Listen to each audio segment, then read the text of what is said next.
ঐতিহাসিক ৭ মার্চ আজ মহান স্বাধীনতা সংগ্রাম ও মুক্তিযুদ্ধের ইতিহাসের এক অনন্য দিন। ১৯৭১ সালের এই দিনে ঢাকার তৎকালীন রেসকোর্স ময়দানে ঐতিহাসিক ভাষণ দেন Bangabandhu Sheikh Mujibur Rahman. Optical brightener, colour guard এবং ডার্ট লক সমৃদ্ধ অ্যাডভান্স ফর্মুলায় এলো নতুন রে ডিটারজেন্ট পাউডার। আমার দেশ তোমার দেশ, বাংলাদেশ বাংলাদেশ। ১৯৭১ সালের উত্তাল মার্চের এই দিনের পরন্ত বিকেলে সমবেত লাখো মানুষের সামনে ঐতিহাসিক ভাষণ দেন বঙ্গবন্ধু শেখ মুজিবুর রহমান।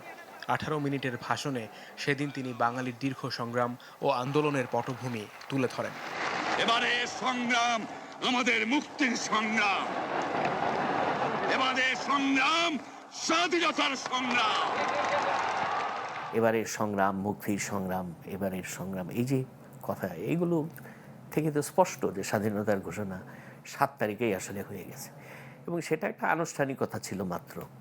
২৫ তারিখ দিবাগত রাত্রে যখন on behalf of the great leader বঙ্গবন্ধুর পক্ষে মেজর জিয়া স্বাধীনতা ঘোষণা করলেন।